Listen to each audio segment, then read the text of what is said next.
At that company party, I reached out to hug my husband. Nothing dramatic, just a small touch, a reminder that we were still us. But he shoved me so hard my drink nearly hit the floor. "Don't touch me," he snapped loud enough for the whole room to hear. His sister pulled me aside with a half-pitying smile and asked, "Bad night," I smiled back, but mine had teeth. Last one, actually. And by morning I was gone, no fight, no tears. Just a note on the kitchen counter and a silence I'd been carrying for far too long finally broke open. Before I share my story, I want to know you are here with me.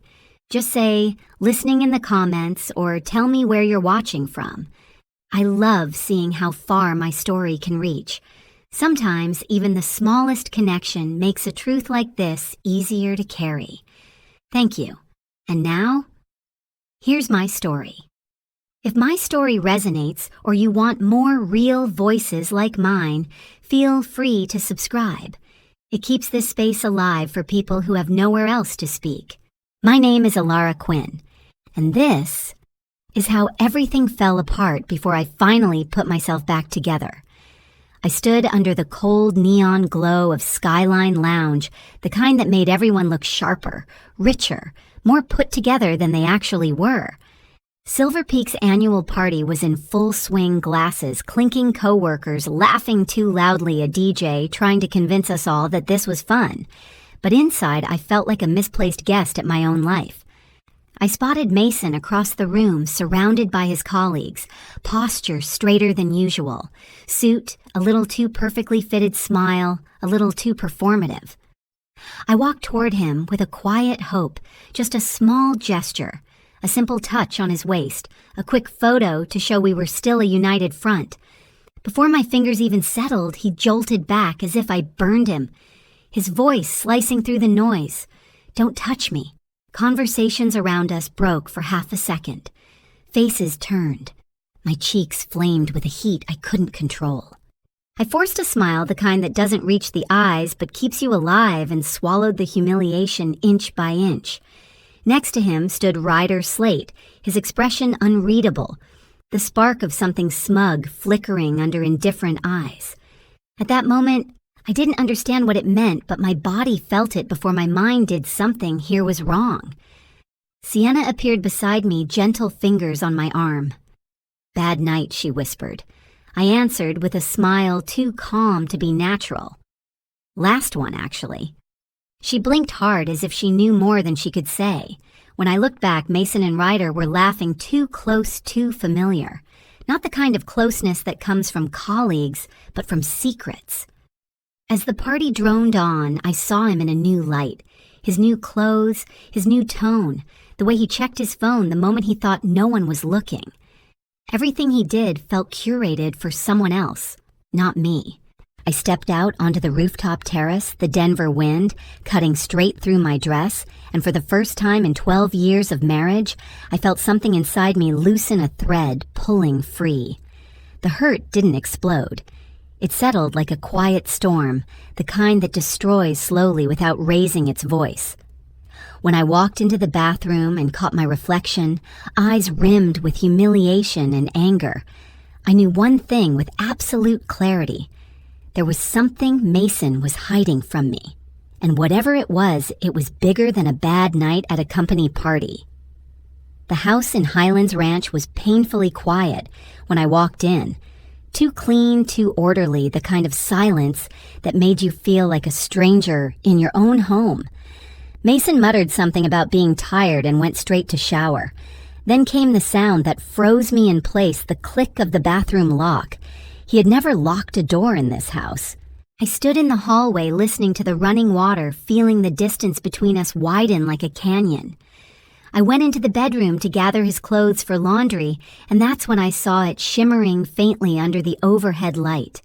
Champagne-colored highlight dust on his collar.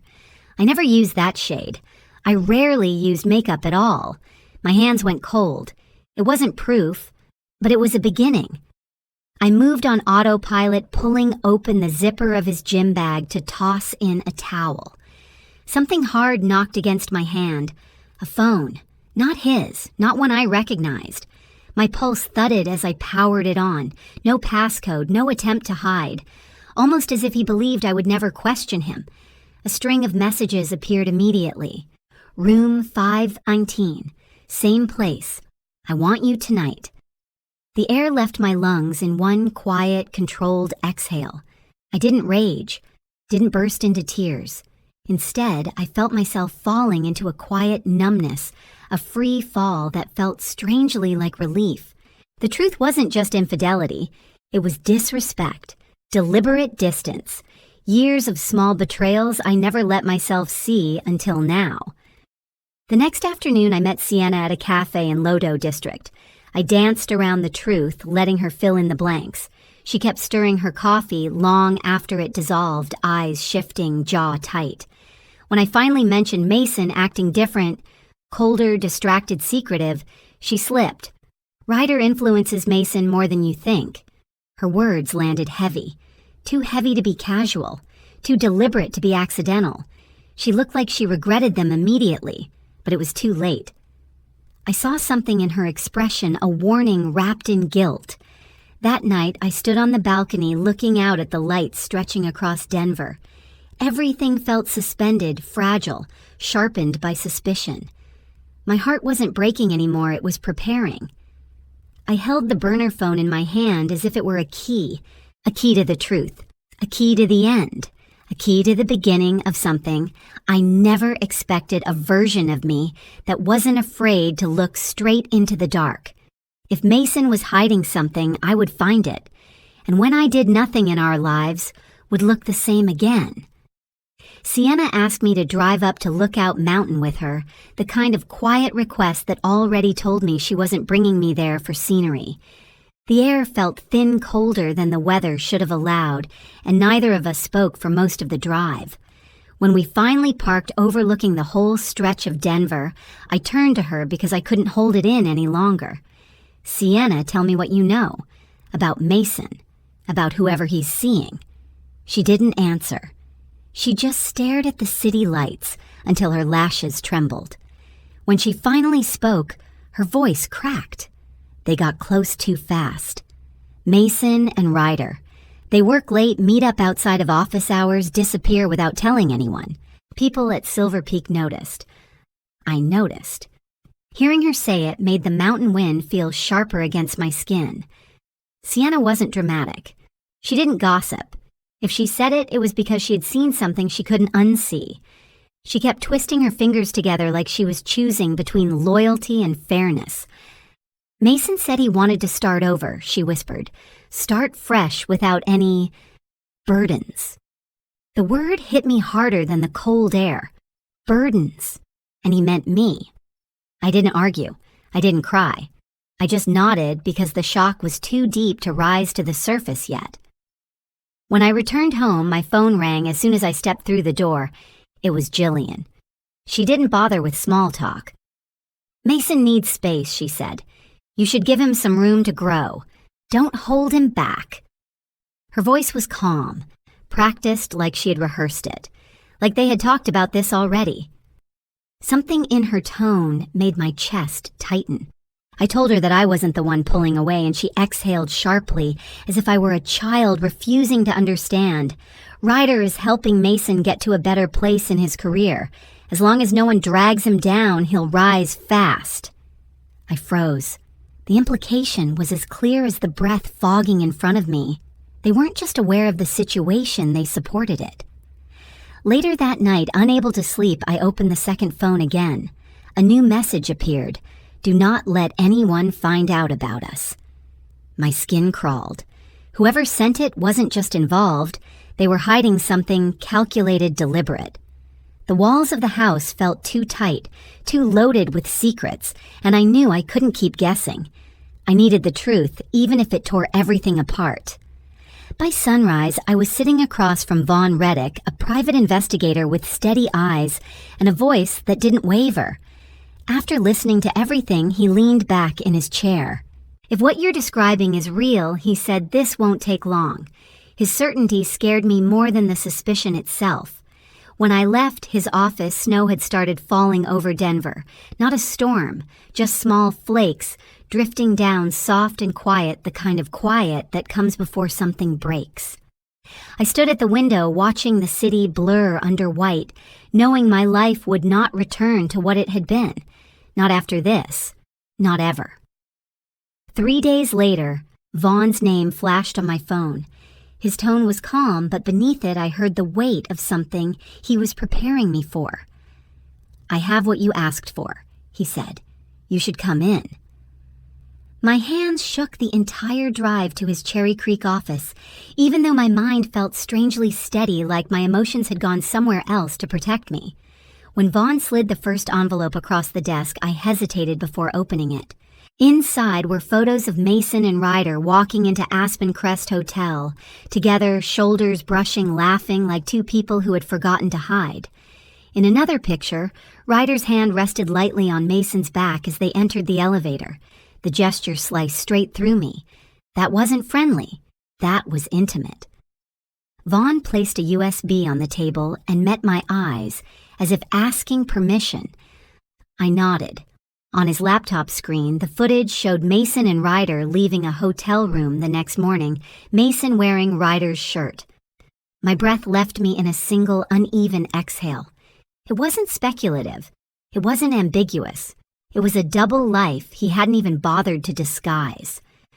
"They act like they don't care who sees," Vaughn said quietly, "like they're used to this." I stared at the screen until it blurred, not from tears, but from the realization that Mason had already built an entire world where I didn't exist. When I returned home, everything felt too neat, too intentional.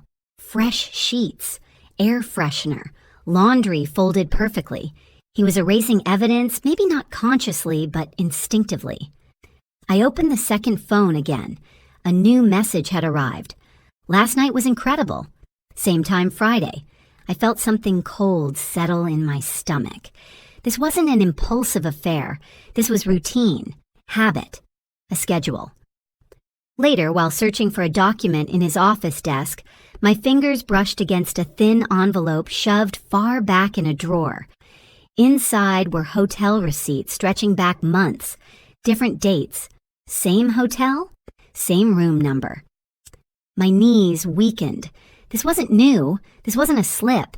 It was a system Mason had maintained with precision.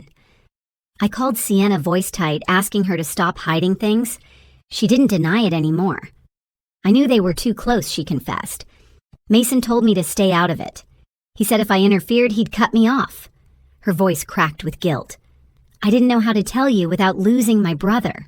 I understood her fear, but it didn't soften the truth. This wasn't just a marriage breaking. It was a betrayal woven through months, hidden beneath silence, protected by people who should have warned me.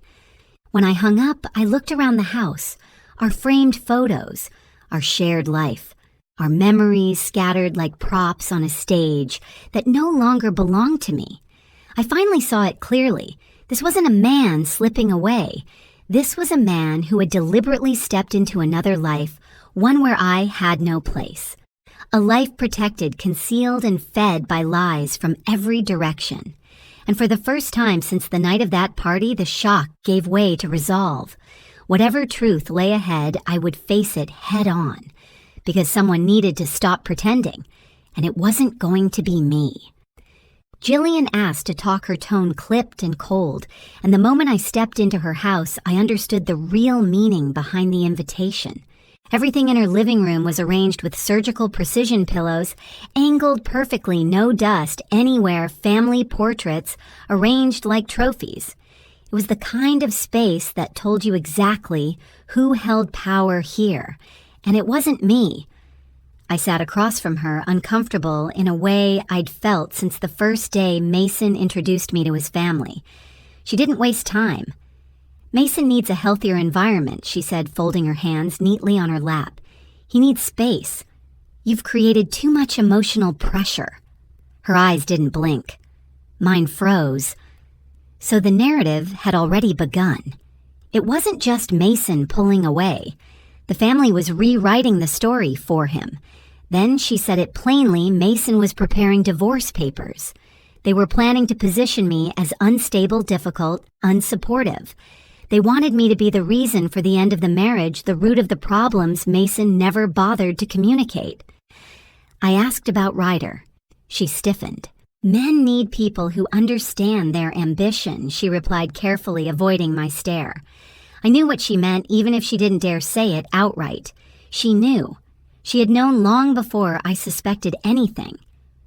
I left her house without another word and drove straight to Sienna's. She opened the door already looking guilty. He asked me to testify, she whispered as soon as we sat. He wants me to say you put pressure on him, that you were controlling. Her voice broke and she cupped her hands over her face as if ashamed. I didn't know what to do. He said if I didn't help, he'd cut me out. My chest tightened. Mason wasn't just lying, he was crafting a version of our marriage designed to destroy me. That evening, as I walked past his car in the garage, I heard his voice, loud, unguarded, spilling through the cracked window because he forgot to lock it. As soon as we split the accounts, we'll be free, he said. Ryder laughed on the other end. My stomach twisted. They weren't just having an affair, they were strategizing, planning a life afterward, planning the financial separation, planning my erasure. I started recording everything, every suspicious call, every half conversation. It wasn't a marriage anymore. It was a battlefield, and I needed proof. The next morning, I met with attorney Amelia Shore, sharp-eyed, calm, the kind of woman whose presence steadied you, even when your world was collapsing. I told her everything. She listened without flinching. When I finished, she took a long breath and said, "You're not in a marriage anymore, you're in a war, and you need to fight like it." Her words landed hard but clear. For the first time in weeks, I felt myself shift, not as a wife trying to save something broken, but as a woman preparing for the fight of her life. I found myself standing across the street from Silver Peak a few days later, watching Mason and Ryder walk out of the building side by side. Mason's eyes bright. Ryder's smirk effortless, their bodies angled toward each other in a way that left no room for doubt. They moved like a couple who felt untouchable. Something inside me hardened. This was no longer something happening in shadows. They weren't hiding, they simply didn't think I mattered enough to notice. Vaughn's latest report came that afternoon. Mason hadn't been at the office on the nights he claimed he was buried in work. Instead, there were hotel bookings, Airbnb stays, and late-night parking logs that placed him everywhere except home. Every time Ryder was involved, paying for rooms, making arrangements, covering their tracks, just enough to feel clever. Vaughn then revealed something I didn't expect. Ryder had been fired from his previous firm for an inappropriate relationship with a married male client. Mason wasn't Ryder's first entanglement. He was just the newest one. When I returned home that evening, Mason was in the living room talking to Jillian on speakerphone. I stayed quiet behind the hallway wall, listening. Jillian urged him to finalize the divorce quickly and reminded him to prepare the story about my emotional instability. My hands shook, but I held the phone steady as I hit record. Every word became evidence. The moment he hung up, I checked his office drawer, and the glint of a new bank receipt caught my eye. A large transfer had been made to an account I didn't recognize. He wasn't preparing to leave me, he was preparing to leave with as much money as possible. Just as I was processing that, Sienna called. Her voice was urgent. "Mom is planning a family meeting. She wants you there. She wants to pressure you into signing the divorce quietly. Don't go unprepared." I promised her I wouldn't. After we hung up, I opened Mason's laptop. He'd left it unlocked in his rush to shower and found an unfinished email addressed to his lawyer. "Ilara has no evidence," he'd written. "We can move forward." The arrogance in that single line lit a fire under me. He thought I was blind, weak, easily manipulated. He thought he'd built a fortress too perfect to crack. Meanwhile, Amelia was building my case meticulously: financial misconduct, adultery, character, defamation, intentional emotional harm. She wasn't just preparing to defend me, she was preparing to dismantle Mason's entire narrative. And I followed her lead by keeping my silence at home. I acted normal, practiced neutrality. Let Mason believe he was winning. Let him believe I didn't know anything. Let him smirk at his phone, reading messages from the man he was destroying our marriage for. Every night he grew more careless. Every day he grew more confident. He didn't realize confidence and carelessness were the same enemy wearing different masks. One evening, I watched him sitting on the couch texting someone with a self-satisfied smile on his face, completely unaware that the woman sitting just 10 feet away had already taken the first steps toward ending everything he thought he controlled. I didn't speak. I didn't cry. I didn't confront him. I simply watched and thought, you really have no idea what's coming. Mason brought home a draft of the divorce papers as if he were dropping a package on the kitchen counter. He didn't bother hiding it. He placed the folder in the one spot he knew I would see immediately, then leaned back against the counter with the calmness of someone who believed he was already winning. "You should sign," he said. "It'll save us both trouble." His voice had that patronizing tone he used when he wanted to push responsibility onto me. Then he added the line that showed just how far into his fantasy he had drifted. "I've endured enough." I stared at him, realizing he truly believed the version of events he had been rehearsing in his head. He wasn't just lying to me, he was lying to himself. Not long after, Sienna called, whispering into the phone like she was hiding in a closet.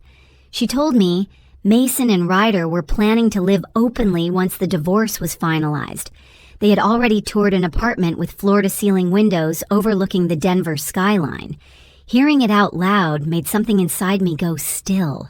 They had been building a life that didn't include me long before I knew anything was happening. When I attended the family meeting Jillian arranged, I walked in ready. The living room was full. Jillian Mason's 2 uncles, an aunt, even a cousin I barely knew. The faces were cold, distant. It felt more like a tribunal than a family gathering. They spoke over each other, accusing me of dragging Mason down, of distracting him, of not supporting his ambitions. Everything was rehearsed. Everyone had a line. I didn't argue. I hit record on my phone inside my coat pocket and let them speak. Their contempt became evidence. Later that night, Vaughn sent me an audio file he'd obtained. Ryder was talking to someone from his past, bragging about how easy it was to influence Mason. "He's easier to guide than I expected," Ryder said. "A little praise and he'll follow anywhere." Hearing it, I felt something shift. This wasn't just betrayal. Mason was being manipulated, used, and he was too blinded by fantasy to see it. Amelia and I met the next day to finalize our strategy. She laid out the plan clearly if we filed first, with evidence Mason wouldn't be able to paint me as unstable or controlling. The court would see the sequence of events for what it was. She also told me something new, something Mason had no idea about if Silver Peak learned he was involved in an inappropriate relationship with a colleague, especially one tied to financial decisions. His position could be at risk. That single fact changed the entire balance. He wasn't invincible. He was vulnerable. When I got home, Mason tried a new tactic. He cornered me by the stairs, voice sharp with frustration. "If you don't cooperate, I'll tell everyone you're emotionally unstable, that you can't control yourself." I let him talk. I let him believe I was scared. I let him think he was in control. Then I stepped back my phone, still recording in my hand, and said nothing. His threats were no longer knives. They were signatures on documents he didn't know existed. I lay awake that night, staring at the ceiling, hearing Mason pacing downstairs. My decision had already been made, but now I felt something deeper resolve. Tomorrow he wouldn't control the narrative. Tomorrow he wouldn't control me. I stood at the front door for a long time, breathing in the quiet of the house that once felt like home and now felt like a battlefield.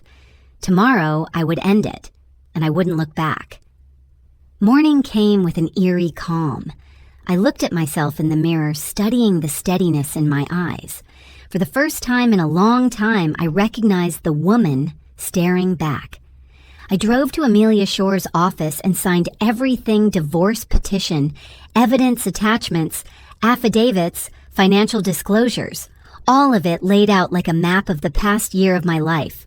Amelia confirmed the papers would be filed within the hour.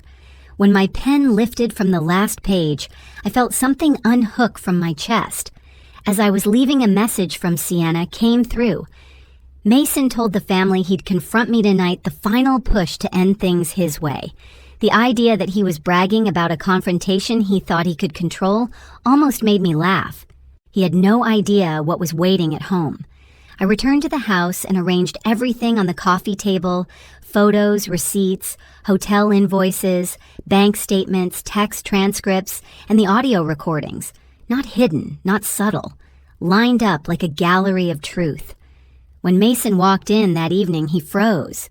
He saw my name on the divorce petition. Not his, mine. His face paled before he pulled himself together, trying to summon the version of himself who always talked his way out of consequences. "What is this?" he demanded. "Why would you do this first?" I didn't raise my voice. I didn't match his anger.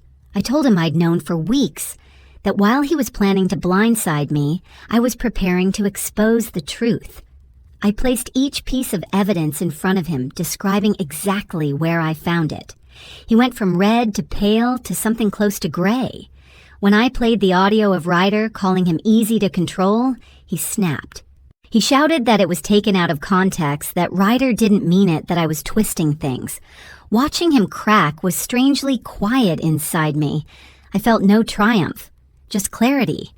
I told him the Toa Ann had frozen our joint accounts, that the house was now legally assigned to me during proceedings, that Silver Peak would be notified of his misconduct, that his attempt to move money had been documented. He lunged for his phone, calling Ryder over and over, pacing like a caged animal. Every call failed. I had placed a signal blocker on the table before he arrived. He didn't know that. All he knew was that Ryder wasn't answering. He dropped onto the sofa, burying his face in his hands, shoulders shaking with something between anger and panic. For the first time since this all began, he looked small. I stood in front of him and let the truth land. "You didn't betray me by loving someone else," I said. "You betrayed me because you thought I would never stand up for myself." Then I walked away, leaving him sitting in the ruins of everything he had tried to build behind my back. Hours later, Sienna called. Mason had shown up at her place, furious, smashing things, shouting that everyone betrayed him. She asked if I was okay. I told her yes, truly yes. Not because I won, but because I finally stopped losing myself to a man who didn't value me. By morning, Jillian called, voice frantic, blaming me for destroying the family.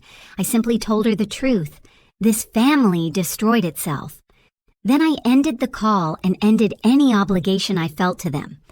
That same morning, Silver Peak sent Mason a formal suspension notice, pending an internal investigation. Ryder disappeared. No calls, no messages, nothing. He left Mason to burn alone.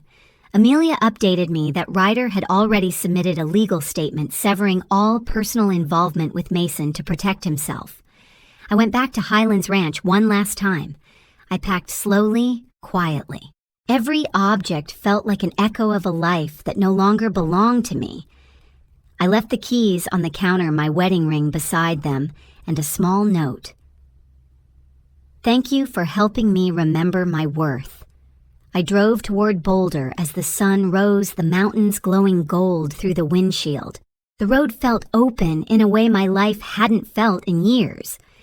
In my new small apartment on Pearl Street, I made myself dinner, sat on the floor surrounded by boxes, and felt a peace I couldn't explain. That night, Sienna visited. She hugged me tightly, apologized for everything, and promised she wanted me in her life, even if Mason was gone. There was something honest in that, something real, amidst all the destruction. As the sun set outside my window, I stood quietly letting the light fade. I didn't know where my life would go next, but for the first time in a long time, it felt like it finally belonged to me, no longer shaped by Mason or his family or the expectations I had bent myself to fit. For the first time, my future was mine alone. Standing there in my new apartment in Boulder, watching the last line of sunlight slip behind the Rockies, I felt something I hadn't felt in years, quiet inside my own body. Not silence, not emptiness, just quiet.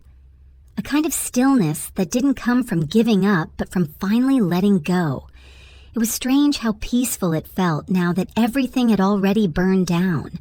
The marriage, the lies, the fights I never asked for the storm had passed, and for the first time I wasn't standing in the wreckage, trying to fix what could never be repaired. I was standing somewhere new, somewhere I chose. I made tea that evening, barefoot on a kitchen floor that didn't hold any memories of Mason, and sat by the window with the city lights of Boulder blinking softly beneath me. I thought about all the years I spent shrinking myself just to keep peace with someone who never cared about peace, only control. I thought about the countless nights I convinced myself that marriage meant endurance, that loyalty meant staying even when staying meant losing myself inch by inch. It's bizarre. The moment everything collapsed was the same moment something inside me stood up. I didn't break. I didn't disappear. I didn't fall apart the way Mason and his family expected. Instead, I became someone I barely recognize, but someone I'm finally proud of. Someone who can walk away. Someone who can choose herself without apologizing.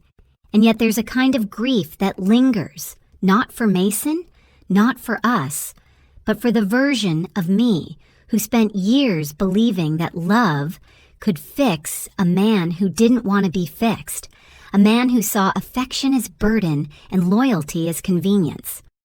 I grieve for the woman who kept giving pieces of herself to someone who wasn't even holding them carefully. That grief is real, but it's not an anchor.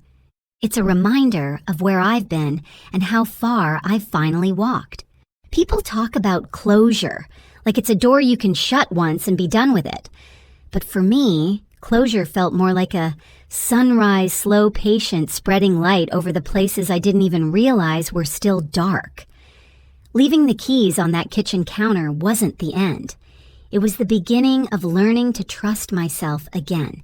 It was the beginning of remembering that I'm more than what someone did to me. Sometimes I catch myself thinking about the night Mason found out I had beaten him to his own game, the fear on his face when he realized he wasn't the one holding power anymore. Part of me wonders if he ever understood how close I had been to forgiving him once, long before the lies piled up so high I couldn't see anything anymore. But forgiveness, I've learned, isn't something you owe someone who never apologized. Forgiveness is something you give yourself when you finally walk away. And that's exactly what I did. Tonight, looking at the quiet city below, I felt something loosen like a knot, finally untying itself. My future doesn't scare me anymore. It doesn't feel unpredictable. It feels unwritten. It feels open.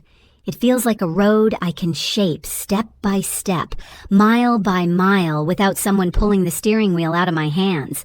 I don't know what comes next.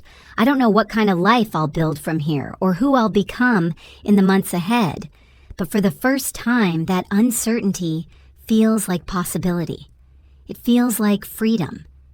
And maybe that's the part that moves me the most. The idea that surviving something painful doesn't make you harder. It makes you clearer. You see yourself differently. You see the world differently. And you stop accepting the kind of love that asks you to become small just to fit inside someone else's comfort. Before I go deeper into what comes next for me, I want to know something. Are you here with me? Are you listening? If you are, I'd love it if you'd comment a simple listening or tell me where you're watching from. I genuinely love seeing how far a story like mine can reach. You never know who needs to hear something like this at the exact moment their own world is shaking. Sometimes just knowing someone out there is listening makes all the difference. And if my story resonates with you, if you've ever felt unseen, unheard, or underestimated in your own life, you're not alone. There are more of us than you think. If you want to keep walking with me through these stories about rebuilding, surviving, remembering your worth, then feel free to subscribe. It's not just a button. It's a way of keeping a small corner of the internet where people can speak honestly about what they've lived through without shame or silence. My name is Alara. I lost a marriage, yes, but somewhere along the way I found myself, and maybe that was the point all along.